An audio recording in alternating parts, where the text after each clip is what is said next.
you're gonna lose your economy, you're gonna lose your politician status, you're gonna lose your power in your army, and you will lose this war. It's a kind of escalation, and we expected it.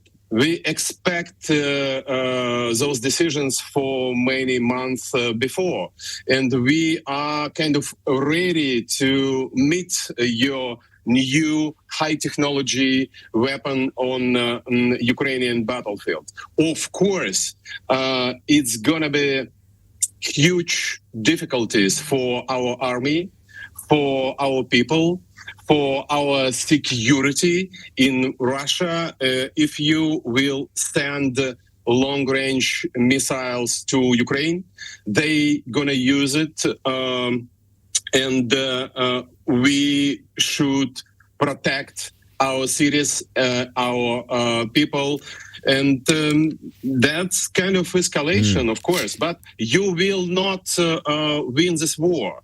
You should understand, if you want to divide my country, you want to divide my people, you want to change the regime, you will lose.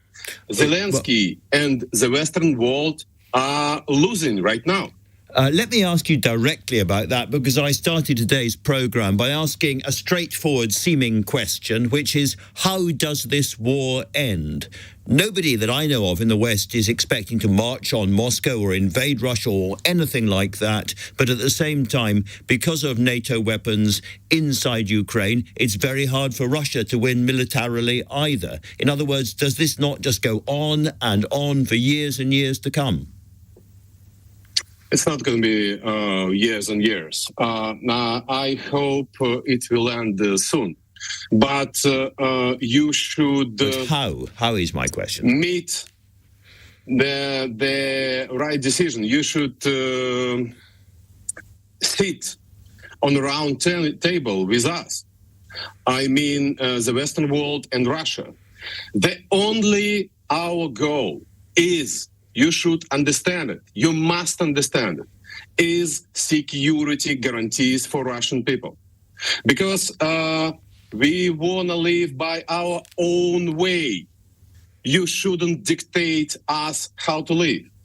You shouldn't move NATO infrastructure closer and closer to our borders, because it's a huge threat for Russian people, for regular people, ordinary people in Russia, in Moscow or Yakutsk. But before this war started, there was no real threat from Ukraine to Russia. Ukraine was much, much weaker than Russia. There was no threat of any kind. And I know of nobody that I ever speak to in the West, in different governments, who makes any kind of military threat to Russia. That's regarded as mad here. So the question is, are there any negotiations that you're aware of? Are there any beginnings of peace talks? Are there any intermediaries? Is anything going on at all which would allow Russia and the West and Ukraine to find a way to end this war? Of course, we just should sit and negotiate each other. I mean, Moscow, Washington, London, other parts of the Western world. Because, I can repeat, the only we need is security guarantees.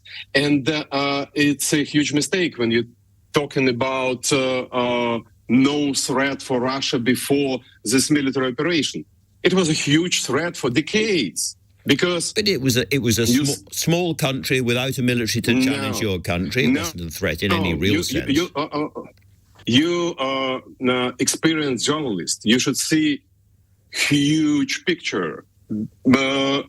Think big, because we have threats from NATO countries, from the United States, by military system which is moving to our borders by decades, from the era of collapsing the USSR.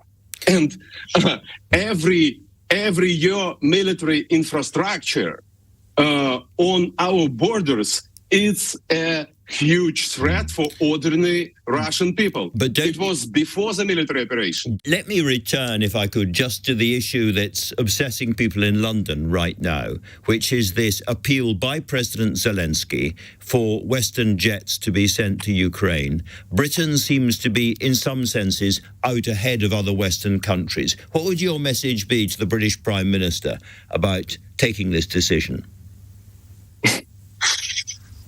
I have no message for British Prime Minister because I'm under your British sanctions, which is funny. But I can tell you that Russian people are brave people. They are peaceful people. You should know it. You should read our history and no war we lose ever. In our history, and we're gonna fight for our security guarantees. You should know it. We have consolidation in our society right now. We are ready to do everything to get security guarantees from the Western world.